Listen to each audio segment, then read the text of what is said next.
और 82% हिंदुओं की जनसंख्या है। हिंदू राष्ट्र हो, हिंदू राज्य हो बिहार, निश्चित रूप से हिंदू राज्य बनना चाहिए। कैश में छेड़छाड़ हुआ है? ये तो 18% हो गई है, तो जो चिंता का विषय है।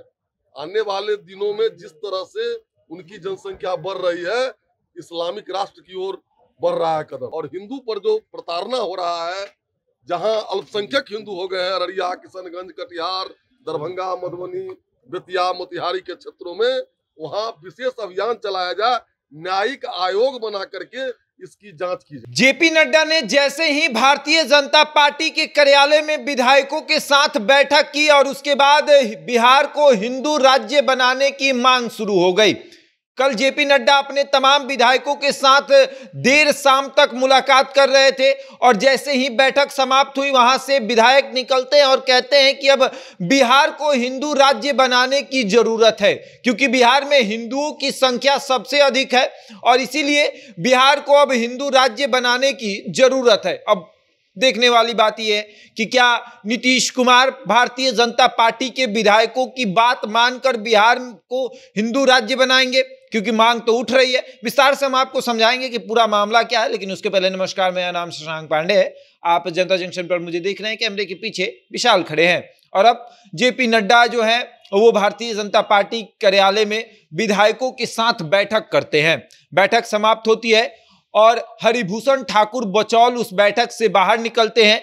बचौल से यह सवाल पूछा जाता है कि जाति आधारित जनगणना से आप कितने खुश हैं, तो उनका कहना है कि जाति आधारित जनगणना जो है वो एक तरीके से ये बता रहा है कि बिहार में हिंदुओं की संख्या सबसे अधिक है और हिंदू एक तरीके से खतरे में भी जा रहे हैं, तो बिहार में हिंदू राज्य बिहार को घोषित कर देना चाहिए। और एक कारण उन्होंने ये भी बताया कि देखिए किस तरीके से इस्लाम वालों की आबादी जो है वो बढ़ रही है, 18% लगभग हो गई है, तो अब तो बिहार को हिंदू राज्य बना ही देना चाहिए। और उसके बाद साथ ही साथ उन्होंने ये भी कहा कि जिन जिलों में हिंदुओं की संख्या कम हो रही है वहां पर एक टीम गठित करके उसकी जांच होनी चाहिए कि हिंदुओं की संख्या क्यों घट रही है, आखिर क्या वजह है, क्या हो रहा है, क्या धर्म परिवर्तन किया जा रहा है या फिर क्या वजह है कि हिंदुओं की संख्या कई जिलों में कम हो रही है। और इसका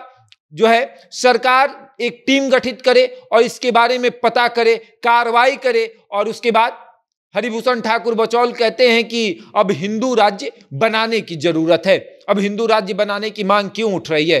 चुनाव आ रहा है 2024 में, लोकसभा का चुनाव, और भारतीय जनता पार्टी को पता है कि जहां एक तरफ बिहार में जाति को लेकर राजनीति हो रही है, तो हमें धर्म को लेकर राजनीति करना पड़ेगा। और धर्म यानी हिंदू धर्म अभी सबसे अधिक है, 82%, मतलब लगभग 82% है।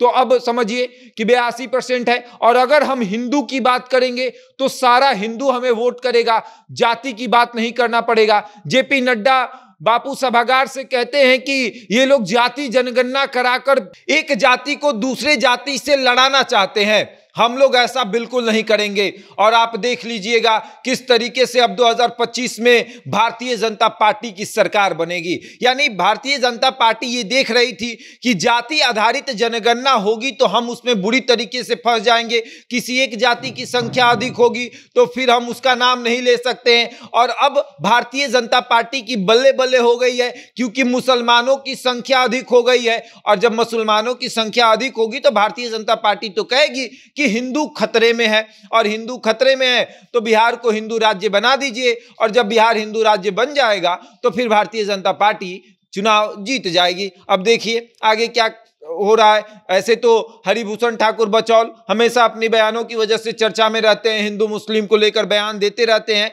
और अब हिंदू राज्य बनाने की मांग बहुत तेज हो गई है। नीतीश कुमार एक तरीके से फंसते ही जा रहे हैं, अपने ही जाल में फंस रहे हैं। उन्होंने तो जाल इसलिए फैलाया था कि भारतीय जनता पार्टी उस जाल में फंस जाए। जाति आधारित जनगणना एक तरीके से जाल थी जिसमें भारतीय जनता पार्टी को फंसाना था, लेकिन वो जाल अब नीतीश कुमार पर भारी पड़ने लगा है और नीतीश कुमार ही फंसने लगे हैं। एक तरफ हिंदू राज्य की बात हो रही है, दूसरी तरफ उनके पार्टी के तमाम सांसद जो हैं वो अपने अपने जाति को लेकर चिंतित हैं। वो कह रहे हैं कि हमारी जाति को जानबूझकर कम किया गया है। साथ ही साथ अब देखने वाली बात यह है कि नीतीश कुमार क्या करेंगे, भारतीय जनता पार्टी की मांग पूरी करेंगे या फिर अपने सांसदों की मांग पूरी करेंगे। बहरहाल इस खबर में इतना ही, बने रहे हमारे साथ और देखते रहें जनता जंक्शन।